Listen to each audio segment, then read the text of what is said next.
Venezuela Provincial presenta.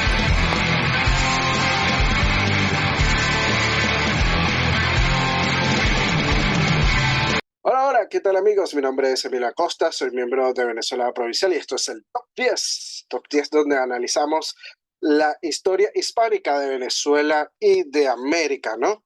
Y bueno, el día de hoy vamos a estar hablando del Top 10 criollos venezolanos en época virreinal, ¿no? Sugerencia de nuestro seguidor Jorge Bellido, a quien le mandamos un fuerte abrazo y saludo. Y bueno, antes que nadie salga algún listillo, porque los conozco, diciendo de que Venezuela no existía en aquella época y los venezolanos por ende tampoco, quiero recordarles que la provincia de Venezuela se creó el 27 de marzo de 1528 por Real Cédula expedida por el rey Carlos I de España y V de Alemania, ¿no? Y la Capitanía General de Venezuela, lo que contemplaría el actual espacio geográfico de Venezuela, se creó en el año de 1777 por otra Real Cédula, pero dictada por el rey Carlos III de España, ¿no? Rey Borbón. Por lo tanto, decir venezolano era como decir hoy en día andaluz o asturiano, ¿no? En otras palabras, provinciano. Así que bueno, vamos ingresando, ¿no? En este top 10 y recordarles que pueden darle me gusta a este vídeo, suscribirse a nuestro canal de YouTube y darle a la campanita para así cuando subimos material de nuestro top 10 y también de nuestras entrevistas que hacemos con personajes de la historia del mundo hispánico, pues reciban nuestras notificaciones y puedan observar nuestro material. Y bueno, hay que decir que durante la época virreinal la burocracia, el ejército y la armada contaban con naturales de Venezuela en posiciones y jerarquías diversas, ¿no? En igualdad, eso sí, con los peninsulares. Como cita el historiador venezolano Caracciolo Parra Pérez en su obra El régimen español en Venezuela, se abrían a los venezolanos todas sus posibilidades dentro naturalmente de lo que pudiera llamarse con cierta irreverencia la capacidad de producción del país en elementos apreciables para la monarquía hispánica, ¿no? Acordémonos también que Venezuela a principios del siglo XIX cuenta con una población de 800.000 habitantes, o sea que no hay mucha población comparada con otros rincones del Imperio Español. Pero bueno, vamos a dar comienzo, ¿no? A este top 10 y bueno, en el número 1 tenemos nada más y nada menos que a Juan Pacheco Maldonado, quien es oriundo de la ciudad de Trujillo, esto es en los Andes venezolanos, y nació hacia el año de 1578 y es hijo de uno de los fundadores de Maracaibo, Alonso Pacheco Jiménez. En 1613 el Consejo de Indias lo nombra capitán general y gobernador de la provincia de Musos y Colima, esto es en la Nueva Granada, y en el juicio de residencia al terminar su mandato se declara lo siguiente, cito, bueno, limpio y recto gobernador y que por su modo pacífico y prudente podía su majestad servirse de su persona en mejores oficios, o sea, salió bien parado en su juicio de residencia. Y bueno, para el año de 1622, su majestad Felipe IV de España lo nombra primer gobernador de la provincia de Mérida, esto es en al actual Venezuela, cargo que ocuparía, por cierto, por 8 años. En 1634 regresará a su natal Trujillo, en los Andes venezolanos, y desempeña cargos militares. En 1640, luego de los ataques del corsario inglés William Jackson, organiza una expedición punitiva en su contra y morirá en el año de 1645, siendo enterrado en la capilla de San José de la iglesia de Trujillo, la cual fue construida, hay que decirlo, pues de su propio peculio. Así que bueno, este fue nuestro número 1, ¿no? Del top 10 y vamos con el número 2 y es nada más y nada menos que Juan Arechederra Tobar. Y bueno, hay que decirlo, yo creo que es uno de los criollos venezolanos más importantes que sirvió durante la época hispánica, ¿no? Sobre todo la corona española. Y este criollo nació en Santiago de León de Caracas en 1681, de padres también criollos venezolanos, pertenecientes a la élite mantuana del Valle de Caracas. Y bueno, en 1696 es becado en el Colegio Seminario de Santa Rosa de Lima, en Caracas, y luego en 1698 ingresará en la Escuela de Arte. Para 1701 entra al convento de San Jacinto de la Orden de Predicadores de Caracas y se mudará al Virreinato de la Nueva España, actual México, donde en el año 1707 se graduó de licenciado en teología y de doctor de la misma Facultad de Puebla. En 1713 se embarca a las Islas Filipinas, ¿no? Al otro lado del mundo, en una misión dominica, ¿no? Y en el año 1744 fue nombrado obispo de Nueva Segovia, en Filipinas, y tras la muerte del gobernador, el general Gaspar de la Torre, en 1745, Arechederra se convirtió en gobernador general interino, ¿no? Y el rey de España, Felipe V, le reconoció mediante una bula como obispo y lo afirma en su puesto de gobernador interino. Y bueno, hay que decirlo, gobernará la Capitanía General de Filipinas por 5 años con una buena gestión, tomando medidas para frenar sobre todo la piratería morisca, ¿no? Que tanto se sufría en el Pacífico Oriental, y mejorando también las defensas de ciudades como Manila, Cavite, entre otras, ¿no? Pacifica también una rebelión en la provincia de Inamaguán, acomete la evangelización de las islas de Mindanao y Joló, y así vio como en 1749 era bautizado Ali Mudin, ¿no? Que fue rey de Joló, y él le pide ayuda para recuperar su sultanato, hay que decirlo también. Y bueno, Arechederra murió el 12 de noviembre de 1751 en Manila, ¿no? Vamos con el número 3 de este top 10 de criollos venezolanos en época virreinal. Y bueno, en este top 3 está nada más y nada menos que Francisco Solano y Ortiz de Rosas. Y bueno, él nació el 10 de diciembre de 1768 en el barrio de Mariana, en la ciudad de Santiago de León de Caracas. Era hijo del gobernador y capitán general de la provincia de Venezuela, don José Solano y Bote, quien fue Marqués del Socorro, y de una rioplatense, que es Rafaela de Ortiz de Rosas y Ruiz, hija del gobernador del Chile. Así que bueno, sus padres eran de una élite bien grande, por llamarlo de alguna manera. Y bueno, Francisco Solano y Ortiz se distinguió desde muy joven en varias campañas militares en Hispanoamérica, en Orán, en el Rosellón y en la guerra contra Portugal. Y en 1805 es nombrado gobernador de Cádiz y además capitán general de Andalucía. En Cádiz realizó notables mejoras y fundó escuelas gratuitas. Como capitán general de Andalucía fue artífice de un avance técnico de gran importancia, el telégrafo óptico, encargando al ingeniero Francisco Hurtado la creación de una línea óptica para vigilar la costa de Cádiz. Y bueno, murió tristemente en 1808 cuando sucede la invasión de Napoleón a la península ibérica, y por ser un poco prudente y no declarar la guerra tan rápido a los franceses, pues la gente de Cádiz lo linchó, que por cierto, su decán fue San Martín y no hizo mucho para protegerlo de la manada de gente. Así que bueno, tristemente hay que decirlo así, pues este criollo murió de forma triste.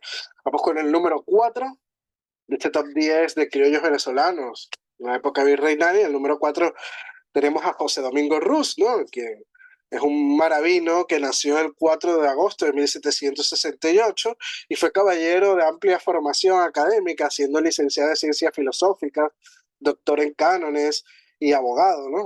Preparación esta que le permitió distinguirse en el desempeño de actividades cívicas y burocráticas al frente de varios importantes cargos oficiales en diferentes regiones del Imperio Español, desde diputado de las Cortes de Cádiz por Maracaibo, que por el puesto que ocupó desde 1812 a 1814, hasta juez de la Corte Suprema de la Nueva España, ¿no? El actual México. Inclusive ayudó también a redactar el acta de independencia de este país posteriormente. Vamos con el número 5, uno de los personajes que a mí más me encantan de la época virreinal de Venezuela, podemos llamarlo así, y es nada más y nada menos que José del Pozo y Sucre, que a pesar de ser el primer ingeniero de Venezuela y ejercer su profesión en varios lugares del Imperio Español, incluyendo Venezuela, pasa desapercibido. Solo se le conoce a su hermano Carlos del Pozo y Sucre por la proyección de la reseña que Alexander von Humboldt hizo en Calabozo sobre sus trabajos científicos, por cierto. Carlos también debería estar en este top 10, pero bueno, para no ser muy repetitivos y no meter a toda la familia, pues nombramos a José, ¿no? Y bueno, hay que decirlo, José nació en Caracas en 1741 y desde temprana edad con 20 años, pues ingresa en las filas del ejército español y participa en 1762 en la campaña de Portugal, luego marchó a Orán, donde se bate contra los argelinos, en 1765 ingresa en el cuerpo de ingenieros y se formó en los más importantes centros científicos de la monarquía hispánica, en el Colegio Imperial de Madrid, la Academia de Artillería de Segovia y la de Matemáticas también en Barcelona. Y en 1776 está en la expedición de Pedro de Ceballos en el Río de la Plata. Sus trabajos en la guerra de la colonia de Sacramento, en la isla de Santa Catarina y en Montevideo fueron de gran importancia para eh, las Fuerzas Armadas Españolas, ¿no? Y bueno, participó también en la Guerra de Independencia de los Estados Unidos, llegando a establecer estrecho contacto con el cerebro militar de esta revolución, ¿no? Como lo fue Nathaniel Green, y realiza también la ordenación de San Juan de Ulúa de los Guinness, esto es en la isla de Cuba. Luego se destacó por sus obras en las fortificaciones, planos de la Catedral de Puerto España en la isla de Trinidad, que acordémonos que en aquella época pertenecía a la Capitanía General de Venezuela, y también en sus informes militares en Puerto Cabello, ¿no? Que son formidables. Diseñó el mayor túmulo también funerario en Venezuela en honor al rey Carlos III, cuando falleció su majestad Carlos III de Borbón. Y bueno, también concurrió a la expedición de Jamaica en 1782, en 1783 es nombrado director de la Academia Militar de Cádiz y para 1789 era de los más reconocidos ingenieros españoles, por lo que es designado director de la nueva Academia de Matemática en Cádiz, ¿no? En la península ibérica. Y bueno, en 1793 participó en la guerra contra la República Francesa en el Rosellón y ascendió a coronel en 1794. Para 1808, durante la invasión napoleónica, forma parte de la Junta Suprema de Cádiz y es un férreo defensor de las ideas liberales, lo que le granjea algunas enemistades con funcionarios conservadores, incluso con la Junta de Regencia. Y bueno, sus últimos años es nombrado teniente general y falleció en Cádiz el 2 de diciembre de 1819. Sin duda alguna es uno de los criollos venezolanos más importantes durante la época virreinal. Vamos con el número 6. El número 6 tenemos al tercer marqués del Toro y vizconde de San Fernando, nada más y nada menos que don Sebastián Rodríguez del Toro y Ascanio, quien nació en Caracas un 5 de junio de 1739, perteneciente a una familia criolla de origen canario, ¿no? Y fue el hombre más rico de la Capitanía General de Venezuela con un ingreso anual de 25.000 a 30.000 pesos, gracias a la producción de cacao de sus múltiples haciendas, ¿no? Además, una gran fortuna. Y el cacao, hay que decirlo, era muy preciado y su exportación constituyó la mayor fuente de riqueza de Venezuela en la época hispánica. Y bueno, don Sebastián llegó a tener una destacada carrera dentro de las Fuerzas Armadas de la monarquía hispánica, siendo teniente coronel de los Reales Ejércitos y también capitán de las milicias de blancos en Caracas. Y bueno, el marqués creó un lobby cortesano para los venezolanos en Madrid a través de Saavedra, un andaluz que estuvo como intendente en Venezuela y después estuvo en la península. Y bueno, el marqués envió a sus hijos a la corte y a través de la Guardia de Corps, que es la tropa de la Casa Real. Y bueno, los primeros en arribar son sus hijos Pedro Rodríguez de Ibarra, Tomás Rodríguez de Ibarra también, que fueron estos dos alférez del Regimiento de Reales Guardias de Infantería y Caballeros en la Orden de Santiago. Después Fernando Rodríguez de Ibarra, que fue el segundo teniente del Regimiento de Reales Guardias y Caballero de la Orden de Alcántara. Y Diego Rodríguez de Ibarra, que fue guardamarina en la Real Armada, y también su hijo Bernardo Nicolás Rodríguez del Toro, quien curiosamente es padre de María Teresa Rodríguez del Toro, ¿no? La futura esposa de Simón Bolívar. Así que bueno, no podría estar completo este top 10 sin nombrar al tercer Marqués del Toro y toda la influencia que jugó en la Venezuela provincial. Vamos con el número 7. El número 7 tenemos a Esteban Palacios y Blanco, quien nace en Santiago de León de Caracas en 1768 y es tío materno de Simón Bolívar, ¿no? Curiosamente, para que después digan que se le discriminaban a los criollos en la época virreinal, ¿no? Y bueno, Esteban llegó a ocupar cargos como consejero de Hacienda, esto es en la península ibérica, contador general de la Real Hacienda, ministro del Tribunal de Contaduría Mayor y en 1808 fue electo diputado a las Cortes de Cádiz. Vamos con el número 8. Tenemos a nada más y nada menos que Jerónimo Enrique de Ustares y Tobar, ¿no? Quien nació en Caracas el 23 de julio de 1735 y fue el segundo marqués de Ustares. Y en España sirvió a la monarquía hispánica como intendente de Toro, intendente de Extremadura, asistente del rey en justicia, en Hacienda, en guerra y en policía. Ministro del Consejo de Guerra en Madrid y fue ministro también con misión en Teruel en el año de 1809. Sin duda, uno de los grandes criollos venezolanos en la época virreinal. Vamos con el número 9. Tenemos a José Antonio Abreu y Pertodano, quien fue uno de los primeros miembros de la Real Academia Española y nacería el 3 de septiembre de 1717 en la ciudad de Santiago de León de Caracas. Era hijo mayor del canario Antonio José Álvarez de Abreu, quien fue gobernador de la provincia de Venezuela en 1721. Y bueno, inició sus estudios con los frailes en su ciudad natal, ¿no? En Caracas, y viaja junto a su familia a la península en 1727. Ahí con los años llegará a destacar en la política, ocupando puestos como ministro honorario en el Consejo de Hacienda. Sería también procurador general de la Orden de Santiago y heredará también el título de Marqués de la Regalía, ¿no? Logrando ser el segundo titular después de su padre. Y bueno, se convirtió en miembro de número de la Real Academia Española en 1750, fue el tercer ocupante de la silla A. Y bueno, también en 1769 es nombrado tesorero de la Academia, ¿no? Y fue uno de los colaboradores en 1770 de la segunda edición del Diccionario de Autoridades y para 1780 apareció Postmoster como Moster, perdón, como uno de los redactores del primer diccionario en un tomo. Y morirá, bueno, en la capital del Reino, en Madrid, el 21 de noviembre de 1775 a la edad de 58 años. Así que bueno, ya estamos llegando al final de este top 10. Vamos con el último, que en esta posición número 10 la tenemos en nada más y nada menos que a Narciso Esparragosa y Gallardo, quien nació en Santiago de León de Caracas en 1759 y fue un médico que destacó en las ciencias médicas, valga la redundancia, y la investigación en el mundo hispánico. Cursó estudios en la Real y Pontificia Universidad de Caracas, donde estudió los 4 años reglamentarios de la enseñanza médica y se graduó en filosofía en el año de 1785. Para 1786 se mudó a la Capitanía General de Guatemala y se matriculó en la Real y Pontificia Universidad de San Carlos Borromeo, donde en 1789 se graduó de bachiller en medicina.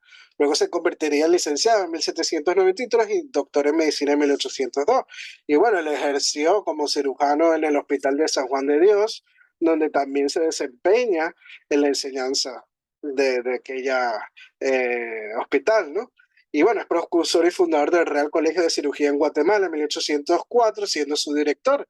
Y bueno, en 1809 inaugura el anfiteatro anatómico para la disección de cadáveres gracias a los fondos y autorización del rey Carlos IV, después de luchar varios años contra los perjuicios religiosos, hay que decirlo así. Además fue partero, inventor de un forceps flexible, bautizándolo como asa elástica. Crea nuevos métodos también para la extracción del cristalino en las operaciones de cataratas, realizó extirpaciones de tumores cancerígenos e hizo intervenciones de trepanación de los senos maxilares. Se sabe que redactó un informe científico sobre un caso de hemafrodismo. Y bueno, para 1808 forma parte de la Real Expedición Filantrópica de la Vacuna, siendo miembro de la Junta Central de Vacuna de Guatemala. Por su trayectoria recibiría los títulos de protomédico y cirujano honorario de la Cámara de Su Majestad el Rey. Y morirá, bueno, en el año de 1809 en la ciudad de Guatemala, dejando su biblioteca en más de 600 volúmenes en donación al Real Colegio de la Cirugía de Guatemala. Y bueno, ya hemos llegado a este top 10 de personajes ilustres, ¿no? Criollos venezolanos en la época virreinal y bueno, seguro nos han quedado muchísimos criollos importantes, resaltantes de la época virreinal, como puede ser Andrés Bello, ¿no? Que también estuvo en la expedición real filantrópica de la vacuna, sobre todo ejerciendo en Caracas, igual que José Domingo Díaz. que también fue médico, y bueno, Andrés Bello también se destacó en las letras, sobre todo en su etapa en Chile, ¿no? Creando una gramática española. Seguro que, bueno, muchísimos criollos venezolanos que resaltaron en la época virreinal, pues se nos han quedado fuera, pero hemos tratado de escoger los que consideramos los 10 más importantes. También recordarles eh, que pues, les recomendamos ver el podcast que hicimos con el catedrático de la Universidad de La Laguna, don Manuel Hernández González, sobre José del Pozo y Sucre, ¿no? Este ingeniero que estuvo, que nombramos en este top 10 el día de hoy. Así que bueno, también recordarles que nuestros artículos de investigación histórica pueden conseguirlos en nuestras páginas de Instagram y Facebook de Venezuela Provincial. Si quieren ser mecenas o patrocinadores de nuestro proyecto de investigación histórica, pueden hacerlo a través del Patreon de Venezuela Provincial. Aprovechamos para mandarle un fuerte saludo y abrazo a nuestros mecenas, como lo son Gabriela Arrieta, Ángel Suárez, Lomeli Sam, Juan Cristóbal García, eh, Domingo González y José Alberto Gil Martínez. Así que bueno, amigos, esto ha sido todo por el día de hoy. Hasta la próxima. Chao, chao.